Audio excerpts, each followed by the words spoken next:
YCP ముఖ్య నేతలు కార్యకర్తలతో జగన్ సమావేశమయ్యారు. ఉత్తరాంధ్ర నుండి ఎన్నికల సమర శంఖం పూరించనున్నారు. ఈ నెల 27న భీమిలిలో వైసీపీ మొదటి సభ జరగనుంది. అప్పటి నుంచి రోజుకో జిల్లాలో సీఎం పర్యటన ఉండేలా ప్లాన్ చేస్తున్నారు.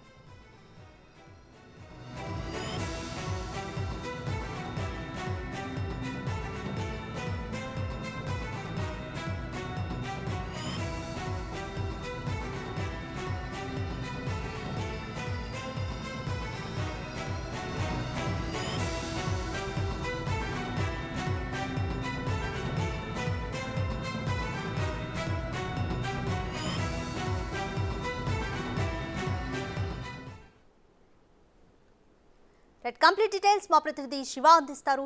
శివ, వైసీపీ ముఖ్య నేతలు కార్యకర్తలతో జగన్ సమావేశమయ్యారు. ఈ సమావేశం ప్రధాన ఎజెండా ఎన్నికల ప్రచారం గురించి అనుకోవచ్చా? అలాగే ఈ నెల 27 నుంచి భీమిలిలో వైసీపీ ప్రచారాన్ని నిర్వహించబోతుంది. ప్లానింగ్ ఏ విధంగా ఉండబోతుంది ఫర్దర్గా?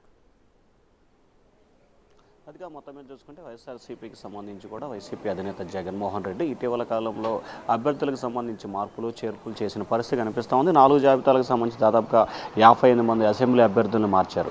ఇక మరికొంతమంది కూడా మార్చే అవకాశాలు కనిపిస్తున్న పరిస్థితి కనిపిస్తూ ఉంది. ఈ నేపథ్యంలోనే ముఖ్యంగా ముఖ్యమంత్రి జగన్మోహన్ రెడ్డి ముఖ్యమంత్రి హోదా కంటే కూడా పార్టీ అధ్యక్షుడి హోదాలో వివిధ సభలు నిర్వహించాలని చెప్పి ముఖ్యమంత్రి భావించారు. మొదటిగా 4 చోట్ల ఉత్తరాంధ్రలో ఒకటి, ఈ నెల 27న భీమిలి నియోజకవర్గంలో ఒక సభ, అలాగే ఉభయ గోదావరి జిల్లాలో మరొకటి, రాయలసీమలో మరొకటి, గుంటూరు కృష్ణా ప్రకాశం జిల్లా కలిపి ఒకటి, మొత్తం 4 ప్రాంతాల్లో 4 సభలు నిర్వహించాలని చెప్పి ముఖ్యమంత్రి భావించారు. ఈ సభకి ముందుగా ఏదైతే ఆ పార్టీకి సంబంధించిన నేతలు కార్యకర్తలు ఆ పరిధిలో ఉత్తరాంధ్ర 3 జిల్లాలకు పరిధిలోని నాయకులు కార్యకర్తలు ముఖ్యమైన నేతలతో జగన్ సమావేశమవుతారు. ఆ సమావేశమైన తర్వాత అదే రోజు సాయంకాలం ఆ జిల్లాకు సంబంధించి అంటే ఆ రీజనల్కి సంబంధించి కూడా ఒక భారీ ఎత్తున బహిరంగ సభ నిర్వహిస్తారు. వైసీపీ సర్కార్ అధికారంలోకి వచ్చిన తర్వాత ఏ విధమైన అభివృద్ధి సంక్షేమ కార్యక్రమాలు చేశారు, రానున్న రోజుల్లో ఎటువంటి అభివృద్ధి సంక్షేమ కార్యక్రమాలు చేయబోతున్నారు, అలాగే ముఖ్యంగా పార్టీ అభ్యర్థులకు సంబంధించి ఎందుకు మార్పులు చేర్పులు చేయాల్సి వచ్చింది అనే దానికి సంబంధించి కూడా బహిరంగ సభ వేదికగా ముఖ్యమంత్రి జగన్మోహన్ రెడ్డి పార్టీ నేతలకి దిశానిర్దేశం చేయబోతున్నారు.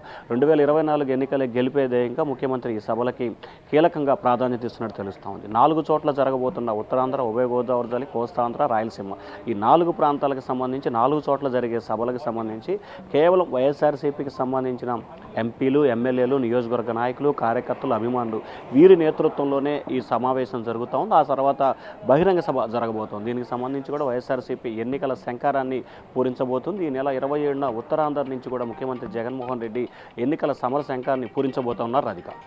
రైట్ శివ, ఇన్ఛార్జీల మార్పులకు సంబంధించి కానీ అలాగే అసమ్మతి నేతలను ఇతర పార్టీలో చేరే నాయకులను కానీ ఏ విధంగా నిలువరించే ప్రయత్నం చేస్తుంది అనుకోవచ్చు వైసీపీ? ముఖ్యమైన నియోజకవర్గాలకు సంబంధించి మార్పులు చేర్పులు జరిగిన నేపథ్యంలో ఎక్కడైతే మార్పులు చేర్పులు జరిగాయో ఆ నియోజకవర్గాలకు సంబంధించి కూడా అసమ్మతి ఆగ్రహాలు ఉన్న పరిస్థితి కనిపిస్తోంది. చాలా నియోజకవర్గాలకు సంబంధించి ఇప్పటికే పూర్తి స్థాయిలో కూడా ముఖ్యమంత్రి వారిని ఓదార్చే ప్రయత్నం చేశారు. మరికొంతమందికి రాజ్యసభ, అలాగే మరికొంతమందికి ఎమ్మెల్సీ, మరికొంతమందికి నామినేటెడ్ పోస్టులు ఇస్తామని చెప్పి అధికారంలోకి వస్తే చెప్పడం జరిగింది. అయినా కొంతమంది నేతలు వినకుండా వెళ్ళిపోతున్నారు. వెళ్ళేవారి విషయంలో మాత్రం అధిష్టానం ఏమాత్రం కూడా పట్టించుకోవట్లేదు. వెళ్ళేవాళ్ళు వెళ్ళనివ్వండి అనే ధోరణిలో అయితే వైఎస్ఆర్సీపీ అధిష్టానం ఉంది. మాకు పనికిరాని వ్యక్తులు ఇంకో చోట వెళ్ళినా ఎక్కడ కూడా పనికిరాననేది వైసీపీ అధిష్టానం ఆలోచనగా కనిపిస్తోంది.